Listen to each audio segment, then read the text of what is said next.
그러니까 네가 부처다 하니까 우리는 전부 다 어떻게 받아들여요? 우리 각자가 다 부처다라는 그 얘기다. 이렇게 이해를 하면 이건 또 꽝이란 말이야.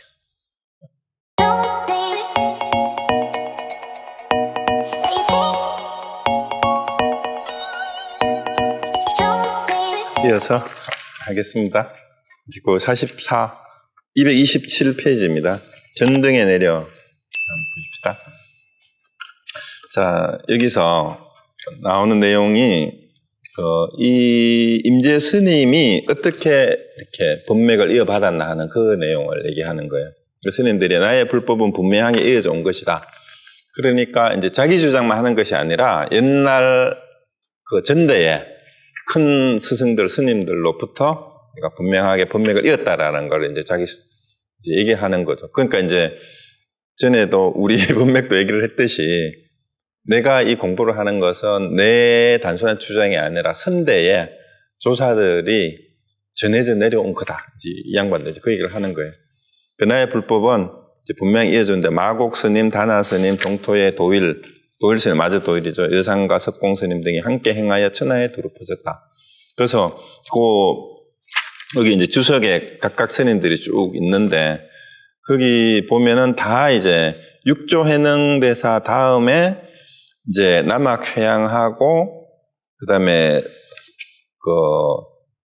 이제 그쪽으로 쭉 내려와 가지고 했다라는 게 쭉 이렇게 다 주석에 다 나와 있어요. 그렇게 해서 이제 했고 그런데 이제 그 본문을 일단 먼저 보면 229페이지는 이렇게 해가지고 옛날에 이런 큰 스님들하고 같이 해가지고 다 점검이 된 거다 이 말이에요. 내가 지금 얘기하는 게. 그래서 천하에 두루 퍼졌는데 그럼에도 불구하고 믿는 사람은 없었고 모두들 비방만 하였다. 마저 도열 스님이 쓰는 것은 순수하고 잡스러움이 없어서 학인들이 300 혹은 500이 있었지만 모두들 스님의 뜻을 알지 못했다. 그래서 마저 스님 큰 스님이라고 얘기를 해가지고 그때 많은 스님들이 제자들이 몰려가지고 한 500명 가까이나 모여들었지만 그 중에 제대로 알아듣는 놈은 별로 없었다라는 얘기예요. 그러니까 지금도 마찬가지잖아요. 누가 도인이다 큰 스님들 하면 그 밑에 쫙 몰려. 그러니까 다들 누구 제자라 그래요. 예를 들면 승수 스님 이제 큰 스님이라 소문이 다 났으니까 이제 해인사 출신들은 다 승수 스님 제자라고 지금 그러면서 그거 팔아서 먹고 사는 거예요. 그렇지만 이제 하여튼 돌림자가 있어요. 그런데 이제 임재 스님 당시에도 그랬나 봐. 내가 마조 스님 제자다라고 300명, 500명 있지만 스님을 뜻을 알지 못했다라는 거예요. 그렇게 뜯은 놈들 치고 그 얘기예요. 그리고 여산 스님이 문득 참으로 순리대로 거슬러 쓰는 것을 학인들은 그 한계를 헤아릴 수조차 없어서 모두가 허둥지둥했다. 그 여산 스님도 여기 이제 앞에 나왔죠. 이제 요 앞에 거론했던 스님이 마곡, 단하, 마저 도일, 여산, 석공 스님은 다 큰 스님들이에요. 옛날 도인이라고 소문났던 스님인데, 근데 이 문화에 많은 제자들이 있었지만 이 스님들의 진면목을 제대로 배워서 공부한 깨친 사람이 거의 없다라는 얘기예요. 다 하고 허둥지둥했고, 다나 스님은 구슬을 가지고 놀듯이 숨겼다 드러냈다 해서나 찾아온 학인들은 모두가 욕을 얻어먹었다.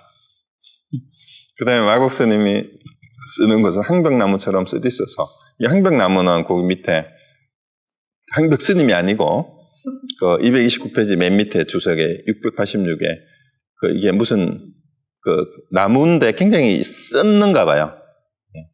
그래가지고 약용으로 쓰고 해서 쓰디써서 모두가 가까이 갈 수 없었다. 석공 스님이 쓰는 것은 하살 끝에서 사람을 찾았으나 찾아오는 사람이 모두 두려워하였다.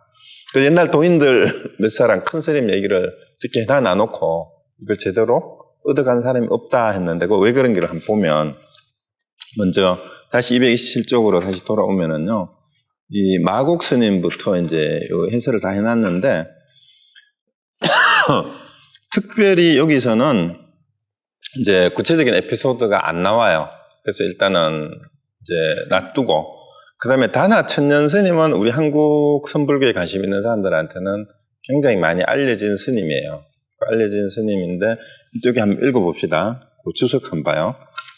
227페이지에 주석 674 다나 천년 당대 스님으로 당나라 때 스님인데 청은 행사라는 분은 이제 육조되는 대사 다음의 문화예요. 근데 다나는 주석한 산 이름이다. 대부분이 그래요. 대부분의 스님들이 법호를 붙이는 게 뒤에 게 원래 본명이고 앞부분이 그 주석한 산 이름을 붙이는 경우가 많았어요.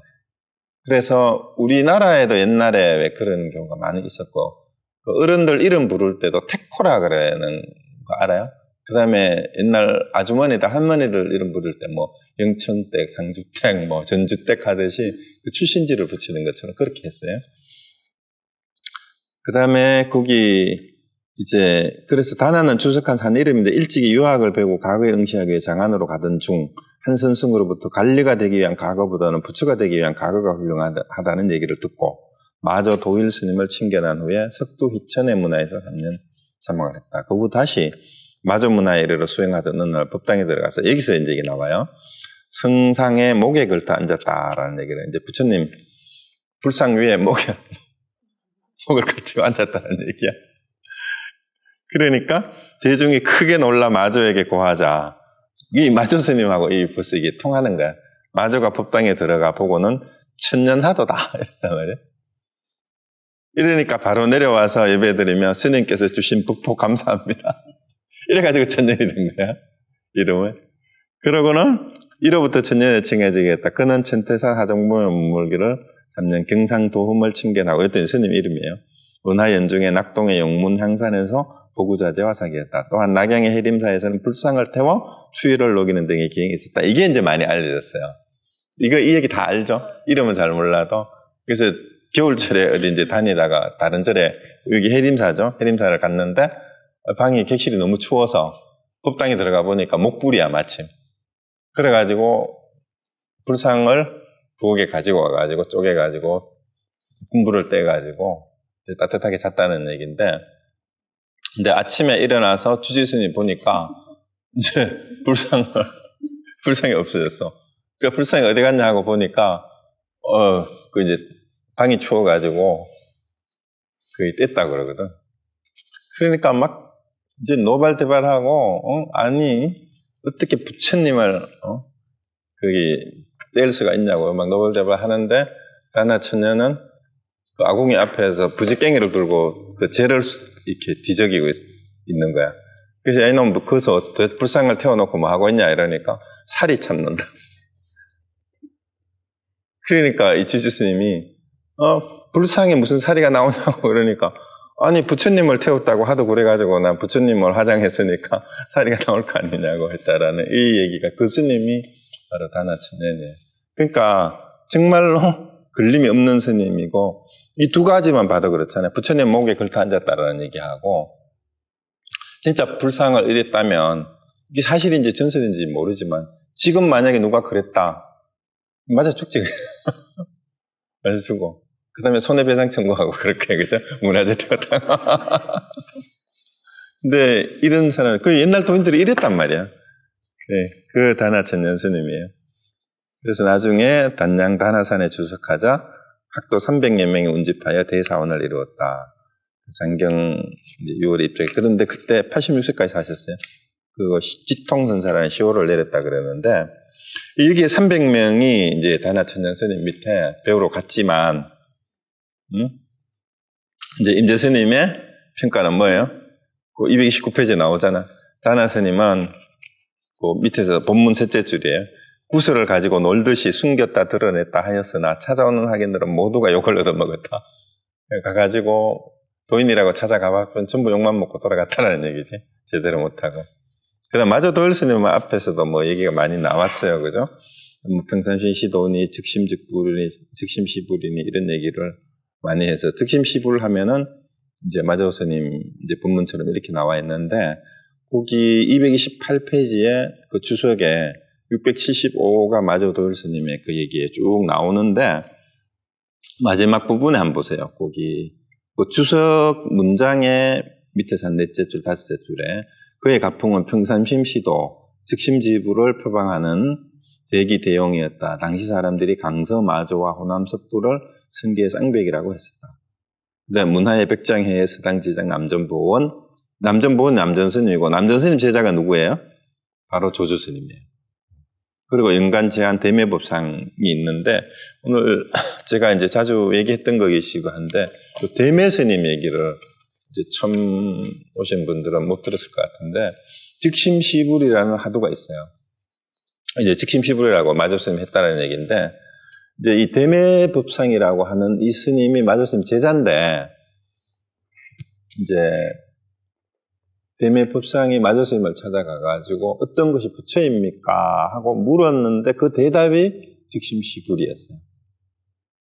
예, 어떤 것이 부처입니까? 네, 즉심시불이니라 이렇게 얘기를 했단 말이에요.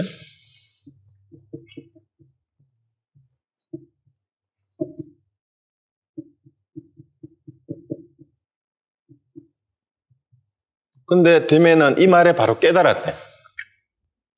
즉심시불이니라. 어떤 것이 부처입니까? 하니까 즉심시불이니라. 하니까 문득 깨닫고 혼자 이제 입산을 해가지고 암자를 짓고 혼자 사는데 6년을 살던 어느 날 마조 스님이 문득 이 대매법상이 생각이 나서 제대로 살고 있는지 시험을 해보려고 이제 다른 제자를 불러서 어떻게 하고 있는지 가서 보고 한번 물어봐라 하고 이제 시켰어요. 그럼 뭐라고 시켰냐면 이제 그 마조 스님이 문득 기억을 하고 한 확인을 시켜서 가가지고 어떻게 물어보라 하냐면 당시에 마조 스님을 뵙고 무슨 도리를 얻었길래 바로 암자로 왔습니까? 이렇게 물으니까 대매가 그대로 얘기한 거예요. 당시에 마조 스님이 마음이 곧 부처니라 즉심시불이니라 하는 걸 보고 곧 여기 와서 머무너라 이랬단 말이에요. 그러니까 이 확인이 이제 마조 스님 시킨 거지. 요즘 마조 스님 불법은 다릅니다. 이랬고요. 그러니까 어떻게 달라졌느냐 하니까 요즘은 비심비불이라 합니다. 이런 거야.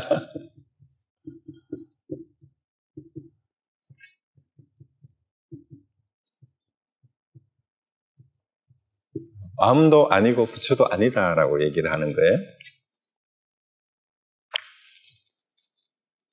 그러니까 이제 이 대매법상이 뭐라고 얘기를 했냐면 이 노장이 누구예요? 마조죠. 마조 스님 보고 이 영감탱이가 이 말이야. 그 누굴 얘기해요. 그 영감탱이가 아직도 사람을 혼란시켜 어지럽힘을 그치지 않았구나. 그는 제 마음대로 비심비불이라 내버려 두고 나는 여전히 즉심시불이라 한다. 이런 거예요. 이러니까 이제 그 확인이 돌아가가지고 마조 스님한테 그대로 보고를 한 거예요. 그러니까 마조 스님이 뭐라고 얘기했느냐면은 대중들아 매실이 익었느니라 이렇게 대답을 했단 말이에요. 그래서 대매란 뜻이 매실매자거든. 얘가 대매법상. 그러니까 이 대매 스님의 얘기인데 매실이 익었다라는 얘기가 뭔 얘기예요? 제대로 공부가 됐다라고 이렇게 평가를 한 거란 말이죠. 그러니까 이런 시험에도 이제 벌써 끄달리지 않아야 돼요. 그리고 여기서 이제 알아야 될 게 뭐냐면 애초에 대매가 어떤 것이 부처냐 했는데 이 즉심시불이라 한 데서 깨달았다 했잖아요. 그래서 어떤 것이 부처냐 했는데 즉심시불이라고 대답한 게 이게 무슨 뜻이냐를 알아야 돼요. 그러면 세상 사람들은 이거를 두고 문자에 매여가지고 뭐 이제 마조 스님이 마음이 부처라고 했다. 그러니까 마음이 부처다. 이렇게 이해만 하면은 깨달았겠네? 그 마음이 부처라는 말은 우리가 한두 번 들은 게 아니잖아. 하도 많이 들어서 이건 뭐 새로운 얘기도 아닌데 우리는 수십 번 더 들었죠. 불교에 관심을 가진 사람은. 근데 여러분 깨달았어요? 못 깨달았어요? 왜? 자, 그러면 비심비불이라 하면 어떻게 돼? 비심비불이라 하면 뭔가 고상한 게 뭐가 있는 것 같아요, 여기에? 자, 그래서 즉심시불이라 하고 깨달으면 비심비불이라는 말에서도 깨달아요. 요즘 그럼 달라졌어요? 안 달라졌어요? 요즘 스님 얘기했잖아. 요즘 스님 법문이 달라졌습니다. 그랬잖아. 그죠? 아까, 그죠? 요즘은 마조 스님 불법은 다릅니다. 하니까 어떻게 달라졌느냐. 요즘은 비심비불이라 합니다. 그랬단 말이야. 그러니까 자기는 그 스님은 비심비불이라 하게 놔두고 나는 여전히 즉심시불을 한다. 이거를 놓고 그럼 비신비불이 맞느냐, 즉신비불이 맞느냐, 이때 따지는 놈들이 있어요. 그래서 이게 뭔가 차원이 다르고, 뭐, 이거는 뭘 얘기한 거고, 이걸 뭔 얘기를 한 거고. 이 학자들은 그런 거를 따져요. 근데 전혀 관계없어요. 즉신비불이라는 말을 듣고 깨달을 수 있으면 비신비불이라는 말을 듣고도 깨달을 수가 있고, 굳이 비신비불이라 안 해도 되고 해도 돼요. 그러니까 이 마저도일 스님이 즉신비불이라고 했다고 해서 여기에 뭐가 있는 것처럼 착각을 하면 안 된다 이 말이에요. 그럼 평상시 시도라는 말도 했다 나오죠. 그럼 어떤 것이 도냐, 어떤 것이 깨달음이냐 이렇게 물어도 평상시 시도니라 이렇게 대답을 한단 말이에요. 이 마저 스님 그렇게 대답을 했어. 근데 이거를 가지고 많은 학자들이나 아니면은 공부 좀 한다고 하는 이제 명상을 하는 사람들이 도라는 게 어디 따로 있나? 우리가 평상시에 늘 쓰는 마음이 그것이 도지. 이런 식으로 해설한 글이 엄청나게 많아요. 그러면서 심지어 아까 내가 얘기했던 배역을 떠난 삶이 어디 따로 있느냐? 평상시에 맨날 쓰고 하는 거기에 같이 있다. 그것이 평상심이니까 그것이 도다. 이렇게 얘기를 하면 또 맞는 것 같기도 해. 근데 어떤 것이 도입니까? 진리냐, 깨달음이냐 물었는데 평상심, 어떤 것이 궁극적인 도냐? 이렇게 하면서 평상심시 도다. 평상심이 곧 도다 얘기하는 것은 그런 식으로 해설해서는 안 돼요. 그거를 격의 도리라 그래요. 그걸 모르는 거예요. 그 세상 사람들은 이 개념을 분석해서 이거 음명이잖아. 명제잖아. 이거 한자로 썼지만, 이제 우리말로서 마음이 부처다라는 명제야. 그럼 이 명제에서 마음을 알면 부처가 된다라고 이거를 해설을 하고 있는 거야. 그 다음에 평상심이 도다라고 얘기하니까 평상심이라는 것이 어떤 건데, 우리가 평상시에 늘 쓰는 그 마음인데 그것이 그냥 도야. 라고 해설을 한다고 해서 되느냐. 그래서 이걸로는 도달할 수가 없는데, 평상심시 도라고 하는 것이 도예요. 이것이 어째서 평상심이 도라고 하는 게 맞느냐라는 얘기예요. 그것이 왜 도냐라는 거예요. 근데 이거를 그런 식으로 분석을 하면 되지를 않아요. 그래서 말 없는 말 아닌 말을 알아야만 이런 말들을 알아들을 수가 있어요. 그럼 이거는 세 개가 다 똑같은 말이에요. 그래서 어떤 말을 듣고 깨달아도 다 깨달을 수가 있는데 수행을 하지 않고 이런 말만 듣고 이걸 해설하는 이론가들은, 교학자들은 평생을 해도 아까 임재록에 나왔죠. 100년을 해봐도 도로야. 도람이 타버리란 말이에요. 그러면 어떻게 해야 돼요? 되매처럼 한마디로 알아들으면 돼요. 어떻게 알아듣느냐? 참고하면 돼요. 어떤 것이 부처냐라고 물었는데 즉심시불이라는 뜻이 뭐냐? 어째서 즉심시불이라 했지? 그러면은 또 다르게 어떤 것이 부처냐 했는데 운문스님은 뭐라 그랬어요? 운문스님은 간시골이라 그랬잖아. 간시골. 마른 똥막대기다 했단 말이야. 마른 똥막대기. 그 다음에 동산수초스님은 마삼근이라 그랬어. 그러면 자, 어떤 것이 부처냐라고 물었잖아. 마음이 부처다. 그럼 논리적으로 마음이 부처고 어떤 것이 부처냐? 마른 똥막대기다 부처다. 마상근이 부처다. 그러면은 부처 이꼴 마음, 마른 똥막대기, 마상근이 다 똑같은 게 돼야 되잖아. 그렇죠? 그러면은 즉심시불이나 마른 똥막대기나 마상근이나 이게 다 부처라면 똑같아야 되잖아. 그렇죠? 그러면 이렇게 대답을 하면은 뭔가 심오하게 마음을 돌아볼 수 있고, 마른 똥막대기야 이러면은 마음을 못 돌아보나? 포인트가 그거예요. 그럼 뭘까? 그래서 말을 따라가지 말아야 된다는 얘기예요. 말을 따라가는. 그러면 마른 똥막대기를 아무리 분석을 해봐도 부처가 안 나오듯이 마음 심자하고 즉심시불이라는 글자를 아무리 분석해도 평상심이라는 개념을 아무리 분석을 해도 거기에 도나 부처가 있는 게 아니다는 얘기예요. 그게 언어를 떠난 진리라는 얘기가 그 얘기예요. 그래서 서양철학은 이런 게 없다 이 말이야. 이런 게 없어요.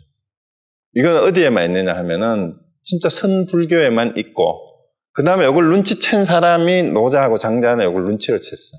은혜의 한계라는 것을 알면서 그 얘기를 했다고. 그 얘기예요. 그래서 이제 마조스님 얘기는 그렇고, 요상 기종스님이 바로 기종스님이 그 전에 몇 번 얘기했던 수신결에 인용되는 그 스님이에요. 그 얘기 몇 번 했죠. 어떤 것이 부처냐 하니까 기종하상한테 누가 물었어요. 기종스님한테. 내가 니한테 알려주기는 쉽지만 네가 믿겠느냐? 이러니까 제자가 제가 스승님 말씀을 어찌 믿지 않겠습니까? 하니까 네가 부처야. 그럼 네가 부처라고 했거든, 거기서는. 근데 그러니까 지가 그 말을 듣고 깨달은 줄 알고 제자가 어떻게 보림해야 됩니까? 하니까 이제 흑원꽃이 나는 거야. 흑원꽃이 어지러이 떨어지는구나. 이렇게 얘기를 했다고. 그래서 제자는 어디서 깨달았어요? 네가 부처다라는 말에 깨달은 게 아니고 어떻게 보림해야 됩니까? 하는데 흑원꽃이 어지러이 떨어지는 거 거기서 깨달았다고. 분명히 기록이 그렇게 돼 있어. 그러면 또 요거를 두고 똑똑했으면, 그 학인이 똑똑했으면 네가 부처다라는 말에 여기 대매하상처럼 대매하상이 즉심시불이라 하는 데에서 깨달을 수도 있어요. 그렇죠? 그 다음에 만약에 대매가 똑같은 상황으로, 이건 전혀 사실과 관계없는데 예를 들면 대매가 즉심시불에는 못 깨달았다가 다시 뭐라 말하고 했는데 다시 물으니까 비심비불이라 했다 하는 데서 깨달을 수도 있어요. 그러니까 이 말에 끄달리면 안 된다라는 그 얘기예요. 그래서 너다 했는데, 그러니까 네가 부처다 하니까 우리는 전부 다 어떻게 받아들여요? 우리 각자가 다 부처다라는 그 얘기다. 이렇게 이해를 하면 이건 또 꽝이란 말이야. 그게 아니란 얘기지. 그거는 이론이고, 진짜 그러면은 우리가 다 부처라고 이론적으로 그렇게 얘기를 하죠. 다 불성이 있고. 그거 진짜 믿어요? 진짜 부처로 살아요? 안 되잖아. 그러니까 그건 아닌 거야. 그것만 딱 돌아보면은 내가 깨달은 게 아닌 거예요. 그렇죠. 그래서 기종하상 그 석공회장 스님도 거기 나오죠. 거기 나온. 근데 이 스님은 원래 사냥꾼 출신이었대, 할로. 그러니까 이 버릇을 못 버려가지고 늘 활을 끼고 살았는데 제자들이나 어느 학인들이 뭘 물으러 오면 화살을 겨누가지고 그러니까 한테 불불 떨게 만들었는 거야. 물으러 오면 화살을, 법을 물으러 가면 화살을 딱 해가지고 쫙 겨눠버리는 거예요. 그 얘기가 여기 나오는 얘기예요. 그래서 마곡 스님은 이제 한국나무처럼 이 얘기가 나왔고, 그 뒤에 넘어가면 석공 스님이 쓰는 곳은 화살 끝에서 사람을 찾았으나 찾아오는 사람들이 모두 두려워하였다라는 얘기가 나오는데요. 거기 밑에 그 주석의 230페이지에 그 주석에 687에 보면 나오잖아요. 의충선사가 처음 석공선사를 찾았을 때 석공선사는 늘 시위에 화살을 얹어 활을 당겨서 학인들을 응대하였다. 의충이 석공의 법석을 찾아가다 석공이 말했다. 화살을 봐라. 의충이 이에 가슴을 풀어치고 말했다. 이것은 사람을 죽이는 화살입니다. 사람을 살리는 화살은 어떤 것입니까? 이제 화살은 진짜 쏘면 죽잖아요. 그러니까 이건 죽이는 화살인데 살리는 화살이 어떤 거냐라고 물으니까 이에 석공이 활주를 3번 두드렸다. 의충이 곧 절을 올리자 석공이 말했다. 30년 동안 한 번 시비를 당겨 2개의 화살을 쏘았는데 다만 반 개의 성인을 쏘았구나. 이윽고 활과 화살을 꺾어버렸다라는 얘기가 나오는데 30년 동안 찾아오는 놈들을 제접을 했는데 겨우 절반 정도 알아챈 놈이 요 한 놈이 나왔다라는 그 얘기예요. 그 얘기. 단계에 생겨났다는 그 얘기입니다. 그 석공회장이 그런 사람이었다는 얘기. 그래서 이렇게 이제 법맥을 얘기하고는 이게 여기에 역설이 있죠. 법맥을 얘기를 하는데 누구 법맥이다, 누구 제자다라고 얘기하는 사람들도 어떻게 보면 제대로 깨닫지 못하면 아무리 큰 스님 밑에 가서 배웠다 하더라도 300명, 500명씩 거기서 배웠지만 실제로 법을 얻는 사람은 극소수였다라는 얘기를 하고 있는 거예요. 그래서 이제 정신 똑바로 차려 공부해야 된다라는 얘기를 법맥을 가지고 얘기를 한 거예요. 그래서 큰 스님 문화에 있었다고 해서 되는 게 아니다. 라는 그 얘기예요. 결국은 자기가 깨달아야 된다. 그래서 당시에 부처님 당시에도 부처님을 직접 모시고 살았던 사람들도 묵게 된 사람이 많아요. 그 대표적인 예가 늘 거론하는 게 누구예요? 다 아는 사촌 동생이었던 데바다타는 죽이려고까지 했잖아. 그리고 그 따르는 무리들이 또 있어요. 그쪽 파벌이. 그리고 법화경은 뭐 가공이라고 하더라도 영산회상에서 스님이 법문을 하려고 하는데 5천 명의 비구 비구니가 그것도 일반인도 아니고 수행자들이 자리를 떠나 가버렸다라는 거야. 떠났다라는 얘기지. 그래서 부처님이 법문을 하는데도 그 사람들은 무슨 얘기예요? 부처님 인정을 안 했다는 얘기예요. 그 얘기는. 그래서 부처님 당시에 있더라도 자기가 들을 귀가 없으면, 보는 눈이 없으면 부처님 못 알아봐요. 못 들어요. 그리고 남들이 부처님이라 하니까 부처님인 줄 알지만 자기는 그 법문을 들어도 전혀 와닿는 게 없는 거예요.